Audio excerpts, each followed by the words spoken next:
दोस्तों आज हम बात करने वाले हैं बिहार बोर्ड के क्लास 12th जो बोर्ड में पूछे जाते हैं ऑब्जेक्टिव क्वेश्चन 100 मार्क्स के। तो उनको आज हम कवर करेंगे। पहला वीडियो पड़ चुका है, ये सेकंड वीडियो है। तो आप लोग वीडियो को प्लेलिस्ट हमने बना दी है, तो प्लेलिस्ट में जाकर आप चेकआउट करके आप उसमें देख सकते हैं क्वेश्चन। तो पहला वीडियो तो हो ही चुका है, ये सेकंड वीडियो है। तो जैसा कि शुरुआत करते हैं हम एक मोटिवेशन कोट के साथ हर वीडियो में, तो ऐसा है ये भी स्टार्ट कर रहे हैं मोटिवेशन कोट के साथ। मोटिवेशन आज का हमारा मोटिवेशन कोट क्या है? If opportunity doesn't knock build a door. ये मिल्टन बर्ली का है। तो कहने का मतलब ये है अपॉर्चुनिटी जो है वो आपको, यदि दरवाज़ा आपका नहीं खटखटा रही है तो खुद का दरवाज़ा बनाइए। कहने का मतलब ये है ऐसा नहीं है कि आपको कोई चीज़ मिल जाएगी, तो आपको ऐसा प्राप्त करना पड़ेगा। तो इसी का कहने का मतलब यही है कि अपॉर्चुनिटी आपका दरवाज़ा नहीं खटखटाएगी, आपको खुद का बनाना पड़ेगा, अपॉर्चुनिटी आपको क्रिएट करनी पड़ेगी। तो इसी मोटिवेशन कोट के साथ शुरू करते हैं। पहला क्वेश्चन हमारा क्या दे रखा है बच्चों? ये स्पेशली बिहार बोर्ड के लिए है। तो यूपी बोर्ड वाले इसको देखने से ज़्यादा तुमको कुछ फ़ायदा वादा होगा नहीं, तो यूपी बोर्ड वाले ना ही देखें तो ज़्यादा सही रहेगा। तो उससे आपका समय भी बचेगा। तो पहला प्रश्न हमारा बच्चों क्या कर रहा है कि सूरदास की कौन सी रचना है? इसमें सूरदास की रचना कौन सी है? Option number D is the right answer. पद जो है ये सूरदास की रचना है। आपको हम डायरेक्ट क्वेश्चन का आंसर बताएंगे ताकि आपका समय भी बचे, क्योंकि जो पेपर आपके होने वाले हैं, पेपर आपके मैक्स ज़्यादा से ज़्यादा आपके फरवरी के एंड तक हो ही जाएंगे, क्योंकि मार्च में आपका पेपर इलेक्शन होने वाले हैं। तो इसलिए पेपर आप ज़्यादा समय नहीं बचा है पेपर को, तो आप ध्यान से पढ़िएगा। सेकंड क्वेश्चन क्या कर रहा है? सूरदास किस भक्ति, ये यूपी बोर्ड वालों के लिए, हालांकि बिहार बोर्ड के लिए तो अलग चीज़ है। सूरदास किस भक्ति के कवि हैं? तो आपको बताना है सूरदास राम भक्ति के कवि हैं, कृष्ण भक्ति के कवि हैं, या मातृ भक्ति या देशभक्ति। तो option number B is the right answer. B हमारा कौन सा था? कृष्ण भक्ति। तो कृष्ण भक्ति से ऑप्शन नंबर बी सही हो जाएगा। सूरदास बिलोंग करते हैं। अगला प्रश्न संख्या 3 क्या करा बच्चों कि सूरदास किस भाषा के प्रसिद्ध कवि हैं? तो आपने जो चैप्टर पढ़ रखे हैं, तो आपको ये सारे क्वेश्चन आने चाहिए और आते भी होंगे शायद, हम आशा करते हैं ऐसा। पहला ऑप्शन क्या दे रखा है? अवधी। बी आपका दे रखा खड़ी। सी ब्रजभाषा और डी आपका मैथिली। तो option number C is the right answer. Brajbhasha के सूरदास प्रसिद्ध कवि हैं। अगला प्रश्न क्या करा? वात्सल्य के विश्व में अद्वितीय कवि कौन है? तो पहला ऑप्शन सूरदास, बी तुलसीदास, सी कबीरदास और डी आपका Nabhadas. Option number A is the right answer. तो वात्सल्य के विश्व में अद्वितीय कवि कौन से हैं? सूरदास जी हैं। अगला प्रश्न संख्या 5 क्या करा बच्चों कि सूरदास किस धारा के कवि हैं? जब पूछ रहा है कि सूरदास किस धारा के कवि हैं, तो आपको बताना है कि रामाश्री धारा के आपके कवि हैं सूरदास की, या कृष्णाश्री। आपको ये आंसर यहाँ पे तो लिखा दिख जा रहा है, यहाँ हम पढ़ा रहे हैं, हालांकि आपको बोर्ड में नहीं मिलेगा ऐसा। तो बिल्कुल भी मतलब इसको देख के आप दिमाग में ज़रूर मतलब ये मत बिठा लीजिएगा कि आंसर तो दिख ही रहा, तुरंत हम बता देंगे। तो आप पहले आंसर को जो है नज़रअंदाज करके आप आंसर को पहले पढ़ा करिए, उसके बाद में उसके जो ऑप्शन दे रखे हैं उनको आप देखिए, उसके बाद में आप उसको क्या करिए, जो विकल्प दे रखा है उसको पिक आउट कीजिए। उसके बाद में देखा करिए कि मतलब आंसर आपका सही है या गलत है। तो इससे आपको होगा क्या, जो बोर्ड में जब आप एग्ज़ाम देंगे तो उसमें आपको बहुत सारा फ़ायदा मिलेगा। तो यहाँ से बी ऑप्शन क्या है? कृष्णाश्री हो जाएगा, और सी आपका दे रखा सैब, और इनमें से कोई नहीं। Option number B is the right answer. जो सूरदास जी हैं वो कृष्णाश्री शाखा से बिलोंग करते हैं, धारा से बिलोंग करते हैं।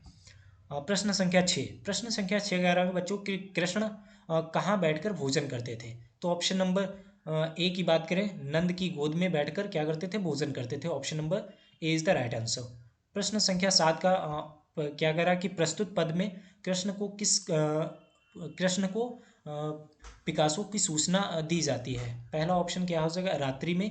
बी आपका दे रखा है दोपहर में, और सी आपका दे रखा है भोर में, और डी आपका दे रखा है इनमें से कोई नहीं। तो option number C is the right answer, भोर होने की।